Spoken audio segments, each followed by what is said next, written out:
Welcome to UPSC Vino. So நாம் நம்ம சேனலில் யூபிஎஸ்சி மெயின்ஸ் ஆன்சர் டிஸ்கஷன் தான் பார்த்துட்டு இருக்கோம். That is generally for paper 2.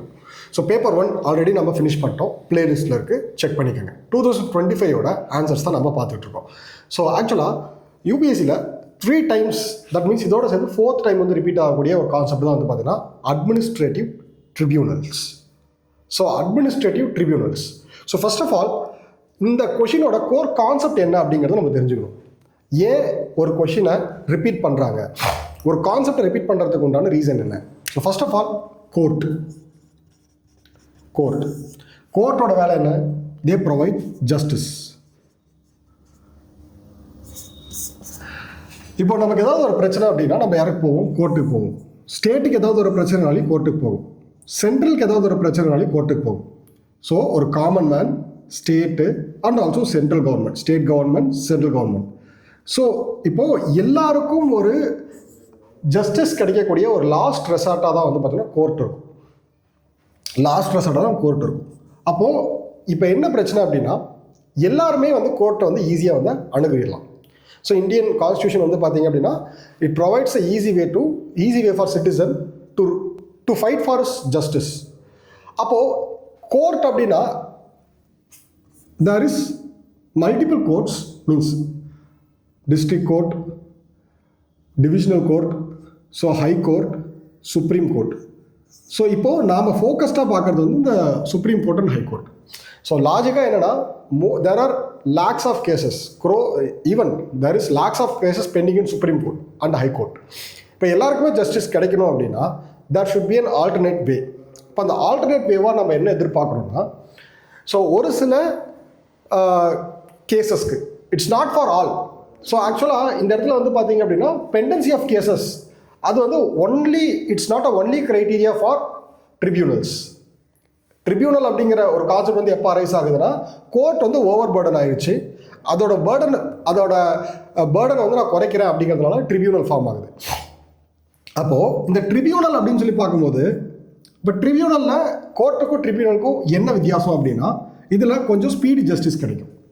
ஏன் கோர்ட்லேயே அதை ஸ்பீடு ஜஸ்டிஸாக கொடுக்க முடியல, ட்ரிபியூனலில் அதை எய்மாக வச்சு ஏன் ட்ரிபியூனல் ஆரம்பிக்கிறாங்க அப்படின்னா இப்போது சர்டன் கேசஸ், இப்போ என்விரான்மெண்ட் ரிலேட்டட் கேசஸ் அப்படின்னு எடுத்துக்கிட்டோம்னா கோர்ட் அதில் இருக்கக்கூடிய ஜட்ஜ் வந்து ஹீஸ் அ காமனர், அவர் வந்து எல்லா பெர்ஸ்பெக்டிவும் பார்ப்பார்.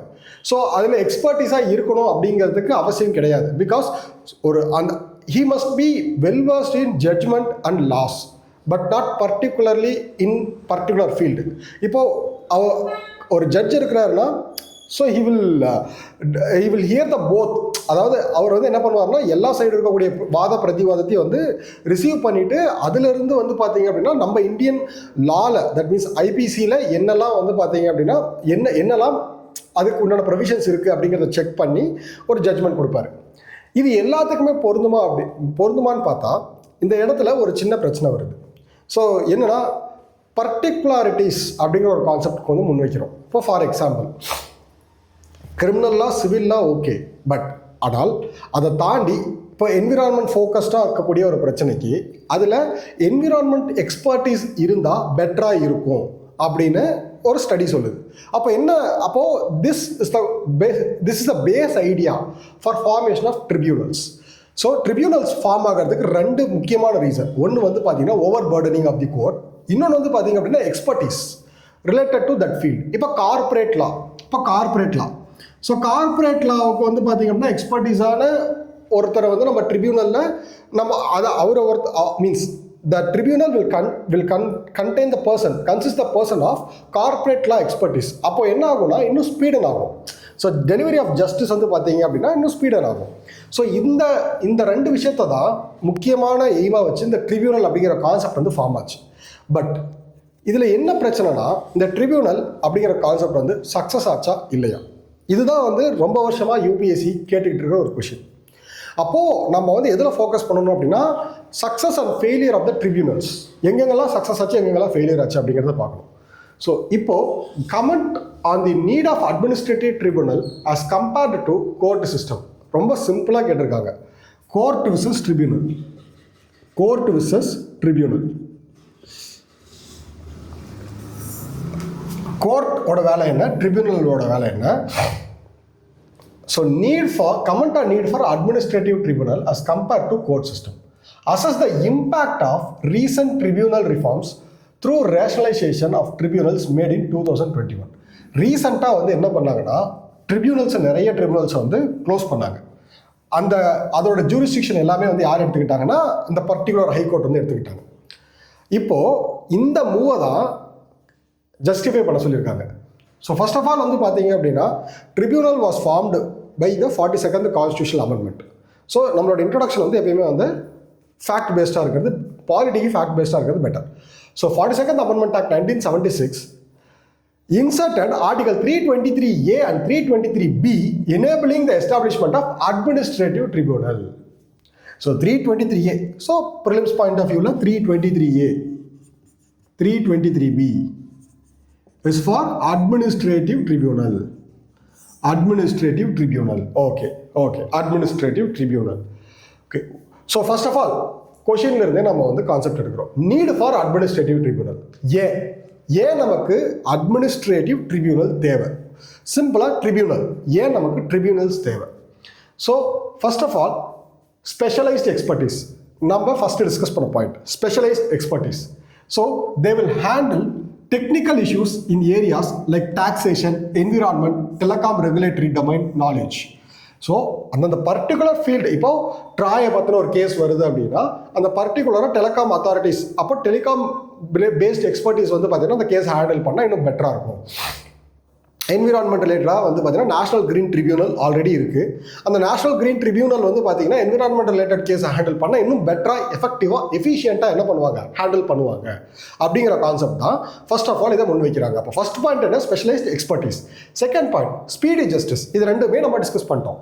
ஸோ ரெண்டுத்தையுமே நம்ம டிஸ்கஸ் பண்ணிட்டோம். Speedy justice, simplified procedure. So example central administrative tribunal. So ஆக்சுவலாக ஸ்பீடி ஜஸ்டிஸ். ஸோ உங்களுக்கு வந்து பார்த்தீங்கன்னா இவங்க இந்த பர்டிகுலர் ஃபீல்டை மட்டும் தான் ஃபோக்கஸ் பண்ணுறதுனால இவங்க ஈஸியாக அந்த பாயிண்ட்ஸை முன் வச்சு அதில் எது கரெக்டு எது தப்பு அப்படிங்கிற கான்செப்ட் வந்து என்ன பண்ணலாம் அப்படின்னா முன் வைக்கலாம், கொண்டு வந்துடலாம். ஸோ அதுதான் வந்து பார்த்தீங்கன்னா speedy justice. So speedy justice அப்படின்னு சொல்லி பார்க்கும்போது சிம்பிளிஃபைட் ப்ரொசீஜர், ஃபாஸ்ட்டாக டிஸ்போஸ் ஆகிடும். ஸோ அதுக்கு அடுத்து reducing the burden on courts. So reducing the burden on courts, இதையும் நம்ம வந்து டிஸ்கஸ் பண்ணோம். என்னது, reducing the burden on courts. So specialised அந்தந்த ஸ்பெஷலைஸ்டு ட்ரிபியூனல்ஸ்க்கு அந்தந்த ஸ்பெஷலைஸ்டு கேஸை ட்ரான்ஸ்ஃபர் பண்ணுறது மூலயமா கோர்ட்டுக்கு, இப்போ ஃபார் எக்ஸாம்பிள் நேஷனல் கிரீன் ட்ரிபியூனலும், அதாவது ஒரு என்விரான்மெண்ட் ரிலேட்டடான கேஸும் ஒரே ஜட்ஜு தான் பார்ப்பாரு, ஒரு டாக்ஸேஷன் ரிலேட்டடான கேஸும் அதே ஜட்ஜு தான் பார்ப்பாரு. ஸோ அதே மாதிரி வந்து பார்த்தீங்க அப்படின்னா சம் டெலகாம் ரிலேட்டடாக சம் டெக்னாலஜி ரிலேட்டடான கேஸையும் யார் பார்ப்பார் அப்படின்னா ஒரே ஜட்ஜ் தான் பார்ப்பார். இப்போது இந்த ஒரே ஜட்ஜ் இந்த 3 டிஃப்ரெண்ட் கேஸையும் 3 டிஃப்ரெண்ட் ஆங்கிள்ஸில் 3 டிஃப்ரெண்ட் எக்ஸ்பர்டீஸ் டீம் வச்சு அதை டிஸ்கஸ் பண்ணுறதுக்கு பதிலாக அந்தந்த எக்ஸ்பர்டீஸ் பேனல் கிட்டேயே கொடுக்கறது பெட்டர் சொல்யூஷனாக நம்ம வந்து சொல்கிறோம். So reducing the burden on the court. So அதுக்கடுத்து வந்து பார்த்தீங்கன்னா காஸ்ட் எஃபெக்டிவ். ஆக்சுவலாக வந்து பார்த்தீங்க அப்படின்னா ஒரு சுப்ரீம் கோர்ட்டுக்கும் ஹை கோர்ட்டுக்கும் நம்ம வந்து செலவு பண்ணுற காசை ட்ரிபியூனல்ஸ் கம்பேர் பண்ணும்போது, ஸோ அவங்களுக்கு அதுக்கு already their expertise, they're well versed in that case, in that domain. So அவங்க ஸ்பீடு ஜஸ்டிஸ் கொடுத்துருவாங்க. அப்போ டைமும் அது கம்மியாக எடுத்துக்கும் அப்படின்ற பட்சத்தில் காஸ்ட் எஃபெக்டிவாகவும் இருக்கும். So cost effective and easily accessible. அதான் சொல்கிறேன் இல்லைங்களா, ஒரு ஹை கோர்ட்டை சுப்ரீம் கோர்ட்டை அக்சஸ் பண்ணுறதுங்கிறது அவ்வளோ சாதாரணமான விஷயம் இல்லை. Though justice is served to every nook and corner of the India, but அதை கேட்டு அக்சஸ் பண்ணுறதுக்கு நம்ம சுப்ரீம் கோர்ட் போகிறது அப்படிங்கிறது, ஒரு கேஸ் ஃபைல் ஆகிறதுங்கிறது சாதாரணமான விஷயம் இல்லை. அப்போது அக்சசபிளாக இருக்கிறது, காஸ்ட் எஃபெக்டிவாக இருக்குது. It plays a quasi judicial role. ஆக்சுவலாக ஜுடிஷியரி, அதாவது எக்ஸிக்யூட்டிவ் ஆக்ஷனுக்கும் ஜுடிஷியல் ரிவ்யூவுக்கும், that means executive action and judicial review, இந்த ரெண்டுத்துக்கும் நடுவில் இருக்கக்கூடிய ஒரு பாலமாக தான் வந்து யார் இருக்கா அப்படின்னா இந்த ட்ரிபியூனல் இருக்காங்க. ஸோ ஏன்னா ஜுடிஷியல் ரிவ்யூ அப்படிங்கிறது court. So executive they implement the law. இப்போ இம்ப்ளிமெண்டேஷனில் ஏதாவது தப்பு நடக்குது அப்படின்னா நடுவுலேயே ஆர்பிட்ரேஷன் பண்ணிட்டாங்கன்னா என்ன ஆகும், அது ஜுடிஷியரி ரிவ்யூ வரையும் போகாது. ஸோ அப்போது அது ரெண்டுத்துக்கும் ஒரு பாலமாக வந்து யார் ஆக்ட் ஆகிறா அப்படின்னா ட்ரிபியூனல் ஆக்ட் ஆகுறாங்க. Consistency and uniformity. So same point தான். கன்சிஸ்டன்சி அப்படின்னா இப்போது இவங்க வந்து ஒன்ஸ் இந்த ஆல்ரெடி வெல்வர்ஸ்ட் அந்த எக்ஸ்பர்டீஸ் தான் அந்த கேஸை கையில் எடுக்க போகிறாங்க. அப்போ கையில் எடுக்கும் போதே அவங்களுக்கு இதில் என்னெல்லாம் தப்பு இருக்குது, என்னெல்லாம் சரி இருக்குது அப்படிங்கிறது அவங்களுக்கு தெரியும். அப்போ யூனிஃபார்ம் பாயிண்ட்ஸ் வந்து அப்ளை ஆகும். அண்ட் ஆல்சோ வந்து இதில் என்ன ஆகும் அப்படின்னா ப்ரெடிக்டபிள். ஸோ இந்த கேஸை இவங்க கிட்ட போச்சு அப்படின்னா இந்த மாதிரி ரிசல்ட் வரும் அப்படிங்கிறது நமக்கு முன்னாடியே தெரிஞ்சிடும். பிகாஸ் அவங்க அந்தந்த பர்டிகுலர் டொமைன் எக்ஸ்பர்டீஸை வச்சு தான் அதை செயல்படுத்த போகிறாங்க. அப்போது consistency and uniformity, citizen centric justice. So ஃபைனலாக வந்து பார்த்தீங்க அப்படின்னா, ஸோ இது எதுக்காக, ட்ரிபியூனல்ஸ் எதுக்காக, ஒரு சிட்டிசனுக்கு குயிக்காக ஜஸ்டிஸ் ப்ரொவைட் பண்ணுறதுக்காக. ஸோ அது இது வந்து பார்த்தீங்கன்னா ஃப்ரெண்ட்லியாகவும் குயிக்காகவும் வந்து ஜஸ்டிஸ் அக்சஸ் பண்ணுறதுக்கு இது ஒரு டூலாக இருக்குது.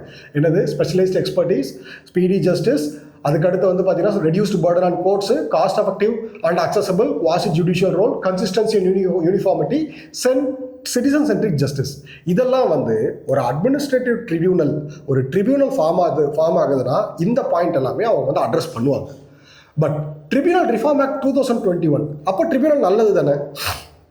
இப்போ இதெல்லாம் பாசிட்டிவ் பாயிண்ட்ஸாக பார்த்துக்கிட்டா ட்ரிபியூனல் நல்லது தான். அதில் சின்ன சின்ன மீன்ஸ் அதுலேயும் ஒரு சில ஃப்ளாஸ் இருக்குது. அந்த ஃப்ளாஸ் வந்து ரெக்டிஃபை பண்ணுறதுக்காக தான் ட்ரிபியூனல் ரிஃபார்ம் ஆக்ட் 2021 வந்து பாஸ் பண்ணாங்க. ஸோ இதோட ப்ரொவிஷன்ஸ் வந்து என்ன அப்படின்னா, இப்போ ட்ரிபியூனல் அப்படின்னு சொல்லிட்டு எக்கச்சக்க ட்ரிபியூனல் ஃபார்ம் ஆயிடுச்சு. Even Kaveri river water tribunal form பண்ணாங்க. அவங்க ஒரு ஜட்மெண்ட்டை வந்து பார்த்தீங்கன்னா சஜஸ்ட் பண்ணாங்க. அதுக்கேற்ற மாதிரி வந்து பார்த்தீங்கன்னா சுப்ரீம் கோர்ட் ஜட்மெண்ட் பாஸ் பண்ணாங்க. அது வந்து பாசிட்டிவாக இருந்துச்சு. பட் அது ஒரு சில ட்ரிபியூனல் மட்டும்தான் பாசிட்டிவாக ஆக்ட் ஆச்சு. நிறைய ட்ரிபியூனல்ஸ் வந்து என்ன ஆக ஆரம்பிச்சது அப்படின்னா, so means effective less and efficient லெஸ்ஸாக மாற ஆரம்பிச்சது. Abolition and merging of tribunal. So first of all இவங்க என்ன பண்ணாங்க அப்படின்னா, இந்த ட்ரிபியூனலோட எய்மே வந்து ஸ்பெஷலைசேஷன் இந்த கேசஸ். அதை வந்து அதை இன்னெஃபெக்டிவாக செயல்பட்டதுனால அதை அபாலிஷ் பண்ணி ஹைகோர்ட், அந்தந்த கன்சர்ன் ஹைகோர்ட்டை என்ன பண்ணாங்க அப்படின்னா அந்த கேஸை வந்து டேக் ஓவர் பண்ண ஆரம்பித்தாங்க. So for example, film certified appellate tribunal, airport appellate tribunal, film certified appellate tribunal, airport appellate tribunal. இந்த ட்ரிபியூனல்லாம் ஃபார்ம் பண்ணாங்க ஃபிலிம் பேஸ்டு இஷ்யூஸ் எல்லாமே சால்வ் பண்ணுறதுக்கும், ஏர்போர்ட் அத்தாரிட்டி பேஸ்ட் கேசஸ் எல்லாமே சால்வ் பண்ணுறதுக்கும். பட் இது இன்எஃபெக்டிவாக இன்எஃபிஷியண்ட்டாக இருந்ததுனால இதை வந்து ஹைகோர்ட்டே டேக் ஓவர் பண்ணிக்கிட்டாங்க. அப்போது first abolition and merger of tribunal. Next இதோட அப்பாயின்மெண்ட்ஸ் அண்ட் டென்யூர் அப்படின்னு சொல்லி பார்க்கும்போது இது பெரிய லெவலில் யோசிக்க வேண்டாம். ஸோ பிரசிடென்ட் அவங்க அப்பாயின்ட் பண்ணுவாங்க அப்படிலாம் கிடையாது. இதோட அப்பாயின்மெண்ட்ஸ் வந்து பார்த்தீங்க அப்படின்னா கவர்மெண்ட் வந்து டைரெக்டாகவே அப்பாயின்ட் பண்ணுறாங்க. ஸோ அதில் அவங்களோட டென்யூர் வந்து பார்த்தீங்கன்னா 4 years. சேர்மனுக்கு 50 years வரையும் வந்து பார்த்தீங்கன்னா maximum limit. So others remaining மெம்பர்ஸ்க்கு வந்து பார்த்தீங்க அப்படின்னா 67 years. ஸோ அதுக்கடுத்து ரேஷனலைஸ்டு அப்ஜெக்டிவ். ஸோ ஆக்சுவலாக வந்து பார்த்தீங்க அப்படின்னா இந்த ட்ரிபியூனலோட மல்டிபிள் ட்ரிபியூனல்ஸ் வேண்டாம். ஸோ ஒன்ஸ் ட்ரிபியூனல் அப்படின்னு சொல்லி போயிட்டா முக்கியமான கேஸுக்கு மட்டும் நம்ம என்ன பண்ணலாம், ட்ரிபியூனல் சஜஸ்ட் பண்ணலாம். அதனால தான் ரேஷனலைஸ்டு அப்ஜெக்டிவ். ஸோ எஃபிஷியன்சி, அதாவது ட்ரிபியூனலோட எஃபிஷியன்சி இன்க்ரீஸ் பண்ணுறதுக்கும் ஸ்ட்ரென்தன் பண்ணுறதுக்கும் என்ன பண்ணுறாங்கன்னா மல்டிபிள் ட்ரிபியூனல்ஸ் வந்து என்ன பண்ணுறாங்க, அபாலிஷ் பண்ணி ஹைகோர்ட், அந்த கன்சர்ன் ஹைகோர்ட்டே வந்து பார்த்தீங்கன்னா எடுத்துக்கிறாங்க. எல்லா ட்ரிபியூனலையும் அபாலிஷ் பண்ணல. எந்த ட்ரிபியூனல்லாம் இப்போ இன்எஃபிஷியண்ட்டாக செயல்படுதோ அந்த ட்ரிபியூனலை மட்டும் தான் வந்து என்ன பண்ணுறாங்கன்னா அபாலிஷ் பண்ணி மெர்ஜ் பண்ணுறாங்க ஹைகோர்ட்டோட. அப்போது இதுதான் வந்து பார்த்தீங்கன்னா tribunal reform act. So efficiency in case management. So ஆக்சுவலாக அதுதான் இங்கே எது பாசிட்டிவாக சொல்லப்பட்டதோ அதே தான் ஃபைனலாக என்னவா மாறிச்சு அப்படின்னா ட்ரிபியூனலுக்கு நெகட்டிவாகவும் மாறிச்சு. ஸோ அவங்க வந்து பார்த்தீங்க அப்படின்னா அதாவது அபாலிஷன் அண்ட் மர்ஜர் ஆஃப் ட்ரிபியூனலை எஃபிஷியன்சி இன்க்ரீஸ் ஆகிறதாகவும், ஸோ அது மட்டும் டைம் வந்து பார்த்தீங்க அப்படின்னா சேவ் ஆகிறதாகவும் வந்து எதுக்காக ட்ரிபியூனல் அபாலிஷ் பண்ணுறோங்கிறதுக்கே ட்ரிபியூனலோட அட்வான்டேஜையே டிஸ்அட்வான்டேஜாக மாற்றினாங்க. அது அப்படி தான் ரிசல்ட் ஆச்சு. ஸோ அதுக்கடுத்து கன்சர்ன்ஸ் அண்ட் சேலஞ்சஸ். ஸோ வழக்கம் போல் ஃபர்ஸ்ட் ஆஃப் ஆல் பாசிட்டிவ்ஸ் பார்த்தோம், அடுத்து நெகட்டிவ்ஸ் பார்த்தோம். அதுக்கடுத்து வந்து பார்த்தீங்க அப்படின்னா ஆக்சுவலாக திரும்பவும் என்ன ஆகும், திரும்பவும் ஹைகோர்ட் மேலே ஹைகோர்ட்டுக்கு கேசஸ் அதிகமாக ஃபார்ம் ஆகும். அவங்களுக்கு வந்து பார்த்தீங்க அப்படின்னா என்ன ஆகும்னா அதிகமாக வந்து பார்த்தீங்க அப்படின்னா லாஸ் ஆகும். ஓகே, ஸோ நெக்ஸ்ட்டு ஸோ இந்த இடத்துல வந்து பார்த்தீங்கன்னா positive impact of the tribunal. So என்னெல்லாம் பாசிட்டிவ் இம்பாக்ட் அப்படின்னா rationalisation of tribunal, judicial oversight, அதாவது வந்து அந்த பர்டிகுலர் ட்ரிபியூனல்ஸை வந்து பார்த்தீங்கன்னா ரேஷனலைஸ் பண்ணணும். அதுக்கடுத்து வந்து பார்த்தீங்கன்னா ஜுடிஷியல் ஓவர்சைட் ஸ்ட்ரென்தன். ஸோ ஆக்சுவலாக அந்த தனித்தனி பாடி வந்து பார்த்தீங்கன்னா அந்த பர்டிகுலர் கேஸ் அக்சஸ் பண்ணுறது ரொம்ப ஈஸியாக இருக்கும். அதுக்கடுத்து ரிசோர்ஸ் ஆப்டிமைசேஷன். ஸோ ஆக்சுவலாக பர்டிகுலராக என்னென்னா ஒரே ஜட்ஜு மல்டிபிள் குரூப்ஸை வச்சு வேரியஸ் டொமைன்ஸ் ஆஃப் கேஸஸை ஹேண்டில் பண்ணுறதுக்கும், அந்த பர்டிகுலர் டொமைன் பீப்புள் வந்து பார்த்தீங்கன்னா அந்த கேஸை ஹேண்டில் பண்ணுறதுக்கும் efficiency in case management, resource optimisation. இப்போ ஒரு காமன் ஜட்ஜுக்கு வந்து ஒரு 20 பேர் தேவைப்படும், 20 எக்ஸ்பர்ட்டிஸ் தேவைப்படும். இந்த கேஸை பற்றி எங்களுக்கு வந்து டீட்டெயிலாக அனாலிசிஸ் ரிப்போர்ட் பண்ணி கொடுங்க அப்படின்னு சொல்லிட்டு. ஆனால் இதே வந்து அந்த பர்டிகுலர் ட்ரிபியூனலுக்கு வந்து பார்த்தீங்க அப்படின்னா they are set of people. So அவங்க வந்து ஈஸியாக வந்து என்ன பண்ணுவாங்கன்னா அதை அசஸ் பண்ணிடுவாங்க. ஸோ இந்த இடத்துல இந்த பேர்டன் வந்து பார்த்தீங்கன்னா குறையுது. அதுக்கடுத்து இதோட கன்சர்ன்ஸ் அண்ட் சேலஞ்சஸ் என்ன? இதோட கன்சர்ன்ஸ் அண்ட் சேலஞ்சஸ் என்ன? ஒரு ட்ரிபியூனலோட கன்சர்ன்ஸ் அண்ட் சேலஞ்சஸ் என்ன? திரும்பவும் வந்து இதை அபாலிஷ் பண்ணுறதுனால கோர்ட்டுக்கு வந்து என்ன ஆகுது அப்படின்னா பேர்டன் அதிகமாகுது. ஆல்ரெடி 60+ lakh பெண்டன்சி கேசஸ் வந்து பார்த்தீங்கன்னா 2022-23 இருக்குது. ஹைகோர்ட்ஸ் வந்து பார்த்தீங்க அப்படின்னா 60+ lakhs கேசஸ் வந்து ஹைகோர்ட்ஸில் வந்து பெண்டிங்காக இருக்குது. அப்போது ட்ரிபியூனல் அபாலிஷ் பண்ணி மெர்ஜர் பண்ணுறதுனால இன்னும் கேசஸ் வந்து ஹைகோர்ட் மேலே வந்து அதிகமாகும். அதுக்கடுத்து லாஸ் ஆஃப் ஸ்பெஷலைஸ்ட் எக்ஸ்பர்டீஸ். இதோட அல்டிமேட் எய்மே வந்து அதாவது இங்கே சொன்னதை அப்படியே ஆப்போஸ் பண்ணி சொல்கிறோம். என்னது? ஹைகோர்ட்டோட பேர்டனை குறைக்கணும். ஆனால் இங்கே வந்து ட்ரிபியூனல் அபாலிஷ் பண்ணுறதுனால ஹைகோர்ட்டோட பேர்டன் இன்க்ரீஸ் ஆகுது. ஸ்பெஷலைஸ்ட் எக்ஸ்பர்டீஸை வந்து பேஸ் பண்ணி தான் ட்ரிபியூனல் இருக்குது. ஸோ திரும்பவும் ஸ்பெஷலிஸ்ட் எக்ஸ்பர்டீஸ் என்ன ஆகும்? லாஸ் ஆகும். Access to justice issue. So speedy justice வந்து திரும்பவும் டிலே ஆகும். ஜஸ்டிஸ் டிலே ஆகும். Independency question. ஸோ அப்போ இந்த இடத்துல வந்து பார்த்தீங்கன்னா இண்டிபெண்டன்சி கொஷின் அப்படிங்கிற கான்செப்ட் ஏன்னா ஆக்சுவலாக டென்யூர் வந்து பார்த்தீங்கன்னா 4 years. ஸோ 4 yearsல வந்து அவங்க அப்பாயின்மெண்ட்ஸ் எல்லாமே வந்து என்ன பண்ணுவாங்கன்னா கவர்மெண்ட் தான் பண்ணுவாங்க. ஸோ இந்த இடத்துல என்ன ஆகுது அப்படின்னா அந்த பர்டிகுலர் ட்ரிபியூனலுக்கு it has full rights to take over the case. So திரும்பவும் அதை ஹைகோர்ட்டுக்கே இதை ஸ்லாஷ் பண்ணி ஹைகோர்ட்டுக்கு எடுக்கிறோம் அப்படின்னா அப்போ ட்ரிபியூனலோட இண்டிபெண்டன்சி வந்து என்ன ஆகுது அப்படின்னா கொஷின் பண்ணப்படுது. ஸோ அதுக்கடுத்து டைல்யூஷன் ஆஃப் அப்ஜெக்டிவ்.